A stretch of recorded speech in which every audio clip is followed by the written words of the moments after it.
be beaming, I be booming down that block. Everywhere you go, you know they know I'm hot.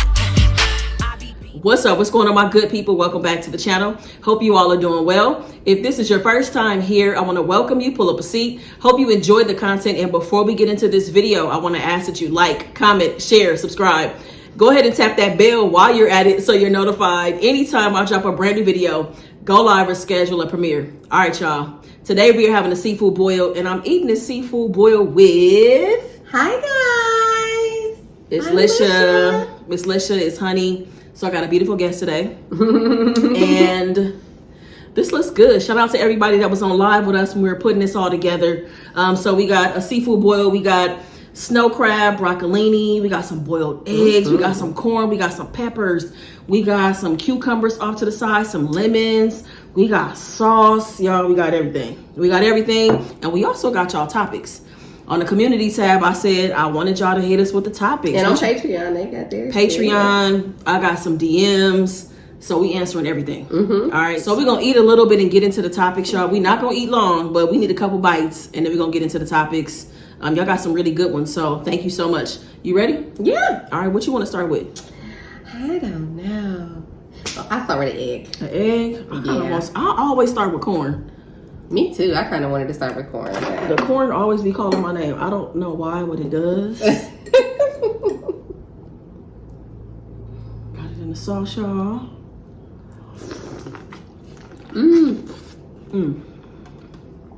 Woo! This about to be sloppy. I'm always worried about the corn getting my teeth. Babe, you got herbs on this. Okay. Yes. Oh. I thought it was a problem. No, I'm trying to be facetious about that chicken. Oh. Is it gonna taste like herbs, babe? The lemon Is it herb? gonna taste like is it gonna taste like barbecue corn?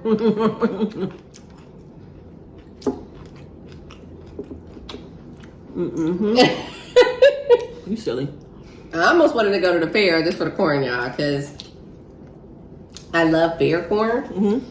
You know, like you stand in this long line, right, in Ohio, and you know, it's a corn state. Like we have cornfields everywhere, right? And so you get like the husk on it, and they peel the husk back and just dip the corn in whole, and just give it to you like that. And these little salt and pepper stations, you put the little seeds on. But see, I would have to have some jalapeno garlic pepper with me. That'd be fine. So, is it all kind of flavors? Or just salt and pepper? That's it. I think it's like seasoned salt and pepper. Okay. But it's like it's a tub of butter, like a barrel of butter, y'all. Really? And they just dip the corn in a barrel of butter and give it to you. Okay. We were supposed to go to the fair. Start watching them dang on TV shows. We got caught up. We was all into it. This is messy as hell. But it's good though. It's good.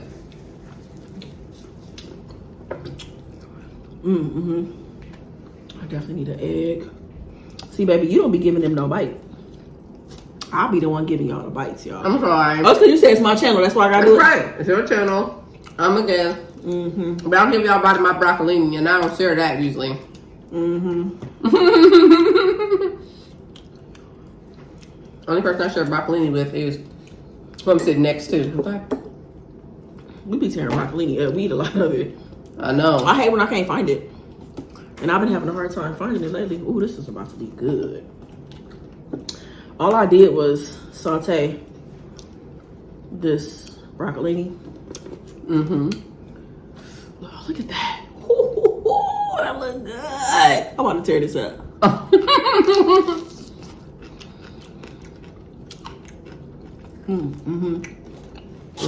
That's good. Oh, yeah. I was shocked all this food made it to the video. Why? Because we kept eating off of it while it was cooking. Okay. Here we go, y'all. See, first time for everything. Let's go. So what you sharing? I'm sharing today. You got to keep that up. The GP found like these. All right. I'm gonna get into a topic after this crab leg, y'all. You ready for some topics, babe? Yep. Okay. I'm doing good. My crab is coming out good. I think think you boiled it really well. You think so? Mm-hmm.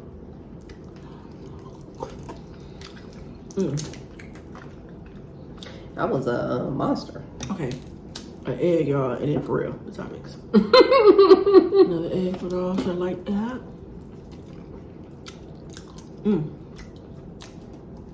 Woo! This mess, I'm dripping all kinds of stuff on my shorts. It's fine. All right. Y'all notice Rhonda's sweatshirt. Oh, let's say Ohio State. It's one of her gifts that she gave me for my birthday. All right, y'all. So, where the hell did this fly come from? I don't know, but Y'all don't know. Sorry about that. I don't know where that thing came from. Maybe when the door was, maybe when I came and brought the groceries in. Maybe that's when it came in. Sense, yeah. That could be when it came in, but whatever. So, anyways, y'all, these topics are just kind of, it's a variety of things, basically. So I'm gonna start off with the questions from Patreon. Shout out to P for your question. All right, so it says, "Hey Rhonda, I do have a question surrounding initiating sex. And how to know when your partner is ready for sexy time." You want to go first? you can go first. That's an interesting topic. I know that can be tough for a lot of couples. I've even had my struggles in the past too. Also, I recognize that some of the struggles I had was because really me and the person weren't compatible sexually, and that's why it wasn't easy to kind of Figure it out. yeah, figure out what you need, what you like, how to get to that place, right? That was for some of the situations. And then for other situations, I struggled because I just had some stuff with sex that I had to like sort out. You know what I'm saying? Like I had to get through some things, you know? But how to initiate with your partner, I think a lot of it is about this conversation and spending time with each other. Dude, like I cannot, where did this fly come from? I don't know. It's great. I didn't even see the fly when I was cooking. So It was not in here. It wasn't. So I don't know what happened. Like I guess it was waiting for a plate too. I don't know. So I'm sorry, y'all. I haven't even seen a fly since I've been out here. That's the crazy part. Oh no, I haven't. I have not seen any flies. Have you seen flies recently? yeah. I ain't seen no flies since I've been out here. I'm shocked you haven't seen much because that bush right outside your window. Maybe that's why it's in here. Anyways, my point is that I think a lot of it is just about y'all being in tune with each other and really to sit down and say, what do you like?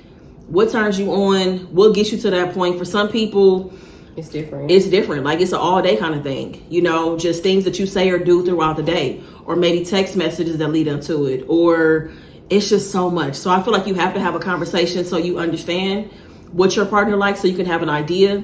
And I recognize that it can be uncomfortable still doing it. You know what I'm saying? Like, it's so interesting how sex can just be uncomfortable. You know what I'm saying? So much of things are connected to our nervous system. Yeah, it is. So if intimacy has been an issue with your nervous system, like if you're used to rejection or if it's some significant abuse, you're going to struggle with that. I find that your podcast, ironically, just addressed this recently. If you really having struggles with it, perhaps scheduling sex could help. In regard to just because it's the intention that really determines how successful you are when it comes to initiation. So if you intend, right, if you create some intention around it, that would definitely help. That makes sense? But that's also why I feel like a conversation is very important, because you could spend a lot of time doing things you think your partner likes, so they don't. That doesn't get them to that point. That doesn't get them worked up. That doesn't get them to a point of going to that place, you know? So, and don't move the goalpost. No. Like, don't be like, on Monday, I like you to do this, and by Wednesday, you like to something totally different. That's not fair. It's manipulative. And it's controlling. I've been in a relationship where someone constantly moved the goalpost. Right. On purpose, so that they would have something to complain about. So, you just got to be careful with that. Yeah. So hopefully that's helpful. All right. So let me answer this one question. This is anyway, my fork is down, y'all. Another one bites the dust. For real. All right. This next one is an anonymous message that I got. And this is a message I got from a lesbian woman who, she helped her partner raise her child, and they were together for years. And so when the relationship ended, she basically lost the continuous access to the child, which she viewed this child like her daughter at that point, after all this time spent, raising her and stuff like that. So they talk here and there, but the daughter isn't in her life like that, like the way that she wants her to be. So she'd like to know how to get through the depression of losing her daughter. And this is something that I think a lot of women experience. Like I've experienced something like this too. I've talked about this a long time ago, where I was in a relationship with someone where her daughter was like 1 and probably like 4.5 once the relationship ended. And I was functioning like a parent. And I think that was the first thing that she wanted to do when the relationship ended, was to cut off the access and relationship to her daughter. And that was very hard to get through. So that was really hard. So I can imagine, and my heart does go out to you because I know how that feels. So what do you think about, like, how should this person get through the depression of losing their child, basically, like their daughter? Well, one, you got to practice the law of detachment, meaning not detach from the child, but detach from the outcome of not seeing the child, and detach from feeling responsible of the things that are happening with the child. Okay?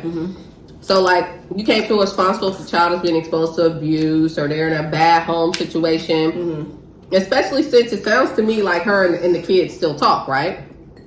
So if her and the kid are talking, then in essence, you do have some type of contact, but you gotta detach from the outcome, which is your depression, from it.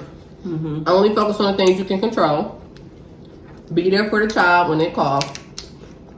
And what else is interesting is because for me, I'm only gonna keep a person. I'm only gonna keep a person away from a child if I feel like there was abuse present. Does that make sense? And so it seems as if there wasn't any abuse there. So, maintain a relationship the best you can with your daughter.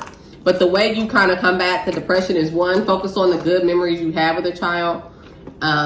Two, and I think this is the most important, continue to care for yourself and be okay with the grief of it. Because as long as you let grief get in the way, you're going to lose gratitude that you have for still being in contact with her. And depression is oftentimes, because they say depression is the past. You feel pressure about the past. Right. Anxiety is pressure about the future. So I would just focus on what you can do with the daughter and how you're able to communicate with her. And then in a way, just have hopes that one day you guys will reunite openly and freely. But right now, you have to stand in a place of gratitude and acknowledge your grief. That's a good response. It's a great response. I agree with her 100%. It does. And it really makes me think of, let me tell you guys this, the difference between power and influence. So it's like, some people like to exercise power, others focus on the influence. I think if this woman focuses on the influence that they have over trying to help the daughter make right decisions, then after a while, the impact of that power dynamic that is there won't affect either one of them. Yeah, just maximize your time together, because you're leaving an imprint on her life for sure. And I'm sure she looks forward to the time that y'all do have together, because you've been around for so long. She remembers you. I'm sure she loves you, and I hope that you can feel that love when y'all do talk. And all I can say is I hope things come full circle for you, and that you're able to have that relationship and you're ready to receive that, if that's able to happen at some point when she gets older and can make those decisions for herself. So that hopefully you like I said, you had a really good response. That was really great sound advice, honey. I'm trying. All right, you ready for the next question? Yep. This is from L Smith 0297. Can you talk about how to stay motivated in all things that you do and what you do when you are not motivated? Like, what encourages you to keep going? What encourages me to keep going is what I used to do. How I used to be. I think about how far I've come and how much I've changed because I took control of my life. Like, I didn't want to be a person who was a talker. I wanted to be a doer. And I really just think about how, honestly, I just think about wanting wanting my parents to see me accomplish certain things. I think about that. You know, that's important. I want them to see that I am okay, that I am good, that I know how to be a go-getter, that I know how to see things through. That really does mean a lot to me. So that's what keeps me encouraged. You know, I think about, and sometimes just my grandma, thinking about my grandmother and the things that she didn't have access to and how she still made things work. True. She made things work. And she probably wanted to complain, but she couldn't. She had to take care of her children and herself and, you know, get out and do things every single day. So it's like my life is better. You know, I have so much access. There's really nothing for me to complain about, even though I do complain. I'm not saying I don't complain, y'all, but I'm just saying, like, I have access to so many things. Do I want to get up and be productive every day? Of course not. I give myself time to rest. I'm not hard on myself when I want downtime, or I need a break, or I don't want to record, or I don't want to take phone calls, I don't want to do whatever. Like, I give myself a break. But, like, you know, you still also have to have that balance of, like, I have a deadline in place and I got to get this shit done. Yep. You know, by any means necessary. So I'm going to have those late nights. Sometimes I can't go out because I do have a deadline that I have to meet. And it's like, I have to get to this before I can get to that. So it's like, you know, just being mindful and revisiting my goals, writing them down, keeping things realistic, you know, not overwhelming myself with too much. Because sometimes we want to climb Mount Everest tomorrow. Girl. And it's like, girl, you ain't trained. You ain't did nothing to get up the mountain. So Nothing at it's all. being realistic with my goals as well. That's what keeps me motivated. It's like, you know what? Even when you want to climb Mount Everest, there's so many small things you got to do to train to even start that. So that's what keeps me going. Those are, I've said a lot, but those are the things that keep me rolling. I'm going to agree with you. And everything Rhonda said, and a little bit of this. What really keeps a person motivated is knowing that something's always, this too shall pass. Like, knowing that most things are temporary. Everything isn't a forever thing. And so I find that when I'm saying, you know what, whatever I'm supposed to master in this, Lord, show me the lesson. And that's it. I mean, just focusing on the lesson really keeps you encouraged. And really, I just ask myself, though, I want all these things. Who else gonna get it done? Like, how it's gonna happen if I don't do it? You know, like, Rhonda, we can do it. You know, and sometimes you gotta chop your goals down. Sometimes when I'm not feeling motivated, I give myself 3 small things to do, and that builds my momentum. I get hyped, like, okay, checking stuff off my list. I did 3. I'm talking about small things, y'all. Small, like, I'm gonna take the trash out. Then I'm gonna go ahead and dry my laundry. I'm gonna fold my laundry. That's, to me, those are small tasks, you know. But it's like you moving, you're like, okay. Like, I'm getting my apartment together. You know, the things I need to take care of is falling into place. And I just build momentum on those things. For me, I take 3 tasks. And then I'm usually, once I'm done with those 3 tasks, I'm usually ready to do something else. You know, build yourself up. There ain't nothing to add to that. Yep. So those are all the facts right there. Yeah, y'all drop some comments too. What keeps y'all motivated too? Also too, one final thing, y'all. This is one thing that keeps me motivated as well. And I say I revisit this often, is about how I'm not afraid to die. I am afraid of being I'm afraid of being forgotten though. So when I say that and think about legacy and God and just how life is generous and the gifts that I have and the blessings that surround me, I'm like, all right, let's go ahead and let's get up and let's get to it. Let's get after it. You know what I'm saying? I'm going to give my best in what I have in me right now. And then we going to have to go. That's one day. And then the next day, we're going to figure out how much we got to give and then keep going. So that's what keeps me going too. That saying of that is just that I don't want to be forgotten. So the next one's from Angela Jordan. Angela said, could you discuss how can you discuss how we're able to keep insecurities and trust issues at bay within a long distance relationship? Oh, good. Well, considering we're still in a long distance relationship, it's just the opposite. What do you I mean, we live in the same state now, but you still go to California for weeks at a time. Yeah, that's cool. It's only happened once, but it'll be like that always. Yeah, I always have to go home. I think a lot of it are the insecurities from previous relationships, or are the insecurities from the relationship that you're in. So it's good to acknowledge that, because she is not responsible for the things I've experienced before her. You know, I can't hold those things against her. I can't hang those things over her head because of what somebody else has said or done to me. So number one is identifying the insecurities and where they came from. Now, if it's a person that you're currently with that has made you insecure about something, y'all got to work through that, because the thing about it is, you could be insecure about somebody living around the corner from you. You know what I'm saying? Like, this really doesn't matter, to be honest with you. You know, people are going to do what they want to do. So taking the distance out of it, you know, somebody could be 20 minutes from you and be a dog, like be trifling, cheating, inappropriate, got people in and out their house, and they got you thinking that they are working a double shift.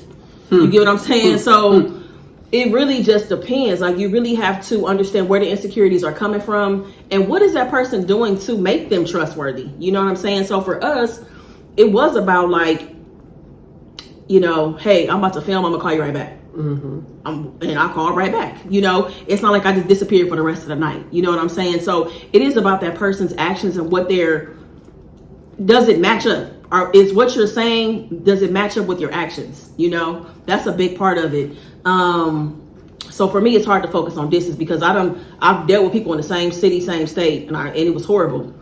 You know, and I've had better experiences with somebody 2,000 miles away. But again, it's about the conversation, asking questions, understanding your life too. You know, understanding our lifestyle. Like, what does your life look like? When I first met her, I had to realize what her schedule was. You know, what in terms of what you do for a living. What are your responsibilities? What do you have to take care of? So that way we set expectations that I probably shouldn't hear from you around this time because you got X, Y, and Z going on. You know, I'm not going to sit and be insecure because I know that you have a responsibility in what it is at your career and your job, right? So establishing and understanding somebody's lifestyle, asking clarifying questions as needed, and when that person is showing up and the actions and words are aligning, I think that's how you keep the insecurities at bay, because you start to feel comfortable. Those walls will start to come down. So I think we all have reservations, whether you meet somebody long distance or on a dating app. Right. Of people being who they say that they are. And I will say that she has been 100% who I thought that she was, you know? So, and I'm grateful for that because I know it's not always like that. But what do you think about that? I think one, you know, I'm going to say something that status quo might be mad at me. What's that? But the worst joke that we heard on TV from Cat Williams was the self-esteem joke. You feel about yourself. It's self-esteem. It's self-esteem. Okay, he's right. But he also didn't acknowledge relationship esteem.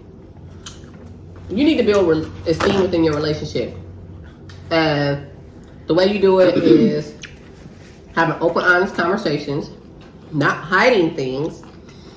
And even when, like, I'm not saying me and Rhonda tell each other every single thing, because there are some boundaries that have to exist in a relationship for it to make sense, you know? But, like, we know what to tell each other. And sometimes we also respect the time. Like, now is not the time to kind of talk about that, you know, whatever. But you know what is so amazing is when you understand your own worth, you actually pay attention to building yourself and growing yourself. And you can say, this is what you're going to lose if you lose me. And I know that helped me with insecurities. Like, oh, well, you're lost, you know? And I feel like a lot of times we don't like to admit that sometimes a self-fulfilling prophecy happens. So we're so focused on like Murphy's Law and all these great theories that say, you know, whatever you put out is going to come back and blah, blah, blah, blah.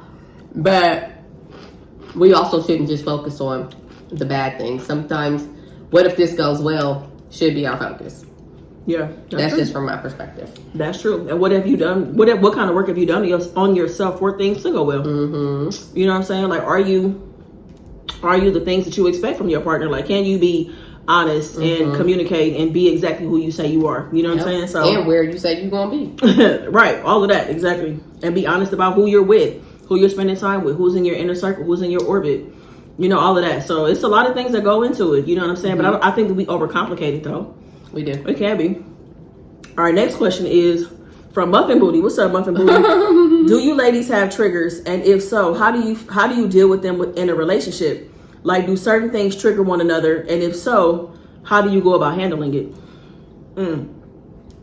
This is something that's been very present in our relationship. I feel like, especially in the beginning.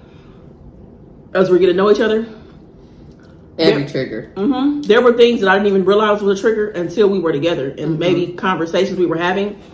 And I'm like, oh my God, that's a trigger. Like, or not, oh my God. Sometimes I didn't realize that it was. She would have to bring it to my attention because I was being defensive or just like, you know, being irritated about certain stuff, right? So we do a really good job of, once something is identified as a trigger, we do a really good job about dissecting and breaking things down. We be analyzing stuff. We do. We analyze a lot of things. And so where it's like, okay, well, you know, I've noticed that you've been upset or this made you feel some kind of way these 3 times. So is this a trigger? You know, what do you think may make you feel some kind of way, right? So let's just say that she presents me with that and I start thinking about it or throwing out ideas or what I think is associated with that particular trigger. It doesn't matter what's associated with that trigger, whether it's something from my childhood or from a previous relationship. She gives me the space to be able to talk through that. I don't have to shut it down because maybe I've been triggered from a previous relationship and a previous experience in a previous relationship. I know that things, sometimes people feel some kind of way about talking about past relationships. For us, it's very important to understand like the dynamic of who we've been, which includes past relationships, you know? So some of my trigger, I have at least 1 or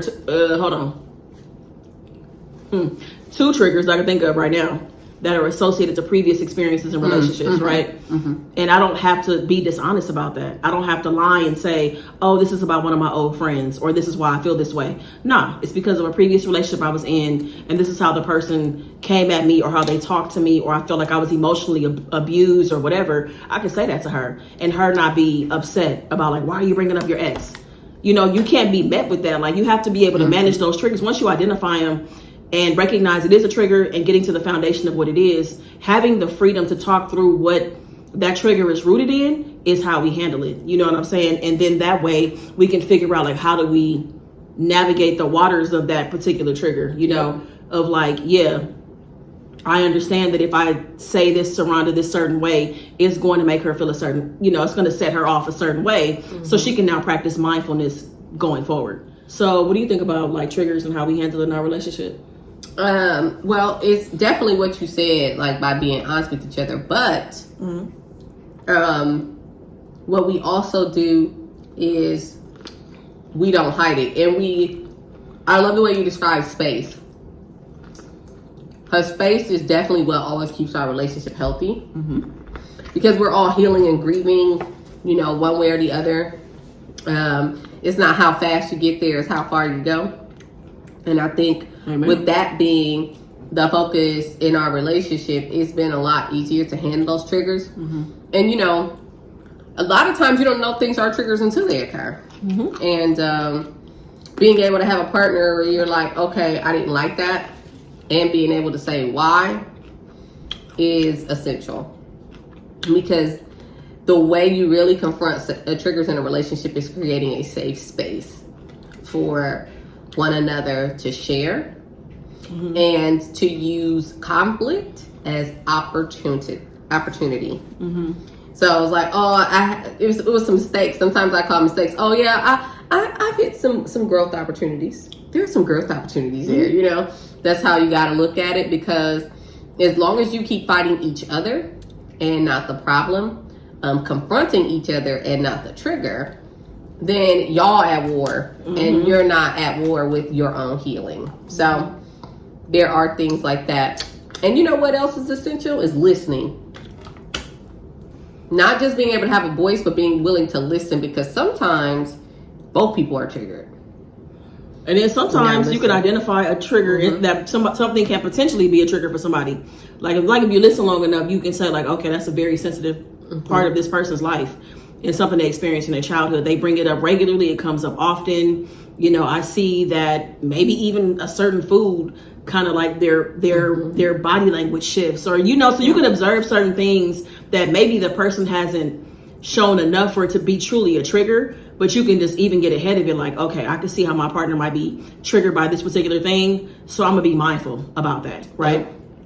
So yeah, so it's not easy. It's not, but definitely creating that space of like when something happens, just not being judged, not being belittled, don't talk to me in a condescending tone. Like, be a safe space for me to identify what I'm feeling, because I'm like, I don't even know. Like, this is the first time I'm being set off by this particular thing, you know. And do not use triggers in arguments.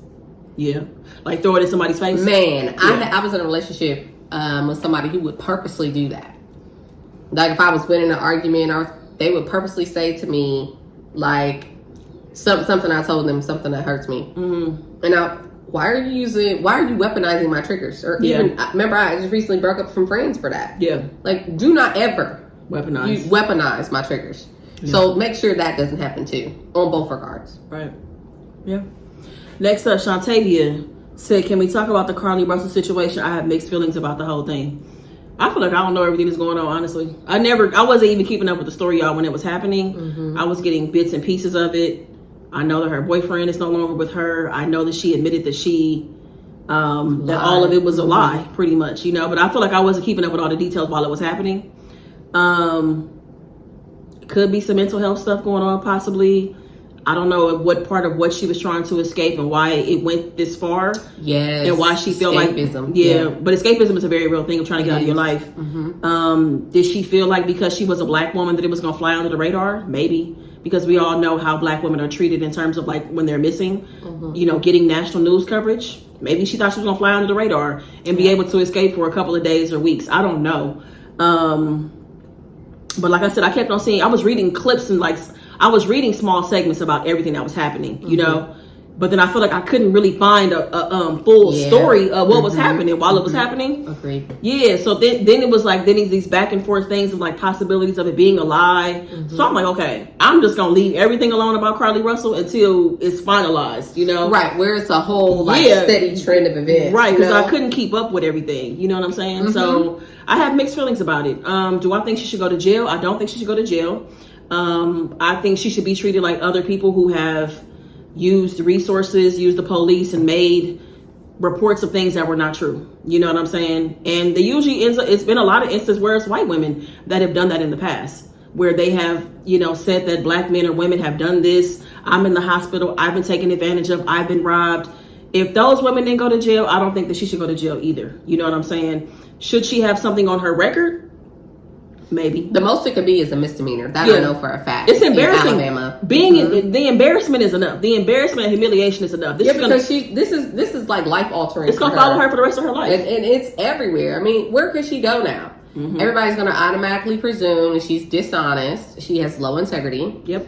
And to me, you know, the damage is already done. Like she's already gonna serve a life sentence. So yeah, she is. You know, accountability is necessary, but at least she took accountability first before they kept investigating and then busted her out that she was lying. I mean, it's a mess. I don't want to make it. It's a complete mess. I don't want to make it sound like it's not a mess because it is. I just don't think she need to go to jail. I think that the humiliation is enough. You know, like she's going to be humiliated. And again, I think it's fair to treat her like other people that have made false reports. You know, where resources have been misused and abused for looking for people that exist but did not commit a crime. You know what I'm saying? Agreed. I think you got to handle that all the same way.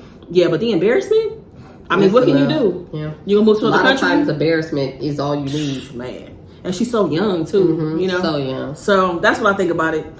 Anything else you want to add, baby? No. All right, Tasha Moore. Tasha gave us two, actually. Tasha made a comment about baggage and relationships. We're actually going to make that a podcast episode where we're going to talk about that. So Tasha, hold tight. Maybe the next podcast or the one after that, we're going to record an episode about taking baggage from one relationship into the next. Yeah. But there was another question Tasha Moore asked. Tasha said, how do you deal with being a people pleaser? We both have experience with that. Unfortunately, we do. It's overgiving, right? Oh, man. All that people pleasing and overgiving. Let me tell you something. When you don't focus on pleasing yourself and everybody else becomes priority, you eventually get lost in the shuffle. Yeah. And then you don't know who you are anymore. That's what's dangerous about people pleasing. Because your identity actually, you take on the identity of others. Yeah. If my therapist says it perfectly, like, empathy is about being able to put on a coat and feel or see it from their perspective, right? When it becomes people pleasing sometimes, or when it becomes carrying baggage, is when we wear the coat and we walk around and we own it as our own. Yeah. So dealing with people pleasing, I think that a lot of it, for me, I feel like it started in childhood, you know, wanting to be enough, wanting to, you know, hey, look at me, like I'm doing great, like I want, like, is this good enough? Is it good enough? You know, I think that that's where it started for me. And desperately seeking acceptance. Seeking acceptance. You know, you want that pat on the back. You want people to acknowledge you. You know, and then it led into, you know, being a teenager, being an adult. And I think a lot of it was like I didn't know my worth. You know, when you understand your worth and who you are and your presence and your essence of who you are and the power you possess and how your presence is truly a gift to people, you know what I'm saying? Like the light that's inside of you. Like when you really understand that, there is no reason to overextend and put people before yourself. You know, you're going to have people where there's going to be reciprocity and you're going to have healthy relationships and healthy dynamics in your life. But I didn't understand that. I had, you know, for me, I was ready to whip out my credit cards and debit cards to pay for whatever, do whatever, buy anything for whoever, because it would buy me a little time for that person to like me or be into me, you know? I can't tell you how many times when romantic relationships, I knew that it was coming to an end. I could feel it. I think we all know that shift when it's about to be over. And the times that I would pull out that card to go buy something, to just buy myself time, to, you know, more time in that relationship. And I didn't really figure this out until like I was 38, y'all. 2019, moving back to my parents' house, going through all of this in the bedroom that I grew up in. There's something about that just felt like God just did a number on me to really wake me up and understand what was happening, you know? Because God doesn't want us to overextend ourselves to other people. He doesn't. You get what I'm saying? I'm not saying it's not okay to do things for people. I'm talking about putting yourself in a position where you are exhausted. You have no energy. You are ruining your finances, paying, you know, using your rent money and mortgage money to do stuff for other people that would never step up and do anything for you. That's what I'm saying, you know? So I think a lot of it is just sitting down with yourself and just realizing who you are. Make sure you're connected to yourself. Yep. Can you spend time by yourself? You know, or do you feel like you have to run to other vices or other people when you're by yourself? And people become vices. I mean, people want to talk about substance abuse. Like, people are a substance too. Yeah, they are. So I think a lot of it is just checking in with yourself to see where you stand with self first. Because that's what it's rooted in. You know what I'm saying? Like, you want to please everybody else, but are you even pleasing yourself? Are you making the right decisions? And why are you avoiding yourself too? A lot of times people pleasing is just avoiding ourselves. Yep. And a lot of us don't want to sit with ourselves because we're afraid of what we're going to find. You know what I'm saying? But you got to find those things. You got to go into the shadow in order to, you know what I'm saying? Like, to get to the light. You know, all of us aren't 100% light. We all have darkness, and you have to be able to confront those things. You do. It's tough. It's hard and it's painful, but it has to be done. That's how you get rid of people pleasing. That's where it is. Shadow work. It's laying inside of you already. It is. It's laying inside of you. And people pleasing too. I never had authentic friendships. Everything was phony. Everything was surface. So transactional. There was transactional, no depth at all. And that I can't I can't even imagine having friendships like that now. Let's see. Les Black 10 said, do you feel Ohio is more inviting of the black LGBT?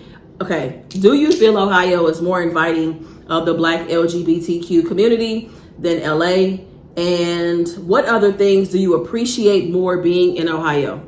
I mean, I feel the same way as I did in LA. It feels liberal. Our friends from LA come here and we have a ball. Yeah, so I haven't had any issues in terms of like feel like I'm tippy-toeing around and can't be myself. Like I can wear my hat to the back. I haven't had any issues. I can go wherever I want. I haven't had anything. So it feels very much the same. I don't feel any different at all. Just like I didn't have any issues in LA, I haven't had any issues here in Ohio at all.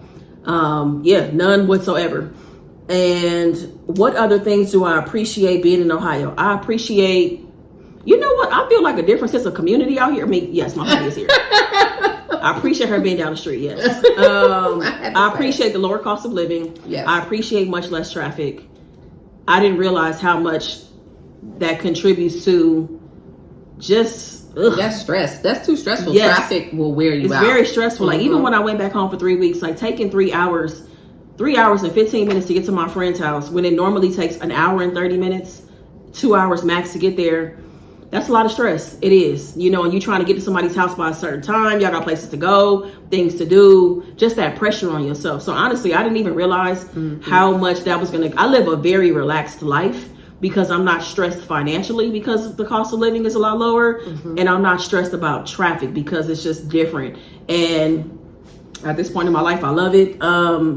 I really appreciate, like, I feel it's a different sense of community out here, to me, in my opinion. And it could be because it's a lot less people that I feel that way. Yes. Things don't feel congested. So it's like you can see and feel things a little different. Does that make sense? Like, I don't know. Things just feel different. Like, it just, I mean, I know that everything is new because I'm not from here. I don't mean it like that. It's just more of a sense of community of like, come, like, be a part of this. We want, like, come, like, here, like, you know, I just feel very welcome and like, I don't know, supported in the things that I want to do. It's just different, you know. So yeah, and I second that, namely because, you know, I have shared that I have a lot of coworkers who live in California and they come and visit, and they say the same things you do all the time. Yeah, that, you know, everybody's nice here. It's good that things are close. Yeah, they're still they love the greenery, the animals, the seasons. The greenery, it's just so, the greenery makes me. It feels so inviting, and it's so different than California. It makes me want to get back in nature. It makes me want to go for a hike. I just asked her the other day, baby, you want to go for a hike? Yep. I am not that kind of person to ask to go for a hike, but it's so green outside that it draws you outside. It makes you want to be out there to sit and think. Like outside, I'll go outside sometimes just to sit on this bench that's like by this water, and I'll sit there just to think. Just to have a moment, just the silence, you know. And I don't know. So yeah, it draws me to nature, which I'm not a big nature person like that. Like, I'm not the person that wants to go hiking several times. Like, I only go because my friend Toya asked me to go. I don't go hiking like that. But here, I want to hike, you know, because it's just like, it's green everywhere. And it's like, yeah, I love it so much. So I've had nothing but good experiences, honestly. I haven't had any issues because I'm a lesbian, because I'm masculine presenting, because I'm black, nothing. Everybody has been kind. Everybody has been welcoming. I feel like people look out for me, like all of that. So it's been a pleasant experience so far. You know, I'll let you know if that changes, but I don't think that it will. And even if you do have those type of experiences, it's everywhere. It's everywhere. People are crazy. I say, it's racism outside. Be careful. All the time. It just is. It's everywhere. And you never know. You can't stop it. You never know what angle is coming at you either. You don't know if it's race. You don't know if it's because you're a woman. You don't know if it's because of your sexual preference. You don't know. And that's everywhere. You just have to keep your head on swivel and use discernment. But sometimes somebody miserable having a bad fucking day, and you, the person they come across, and you get the brunt of that. So sometimes it's that red pepper. It was sitting in the oil waiting for me. That looked good. Was that the last? But hold on, let me see if that was the last question, girl. Oh, that was the last question. So that's it, y'all. Thank y'all for giving us these topics. Yeah, I enjoyed, you know, talking through everything with my honey. Hope you guys enjoyed it as well.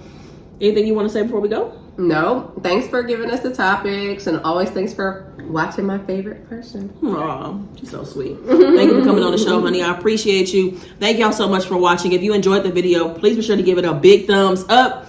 I'll meet y'all in the comments. Make the best of the day, y'all. Be good to yourself. Peace. I be beaming, I be booming down that block. Everywhere you go, you know they know I'm hot.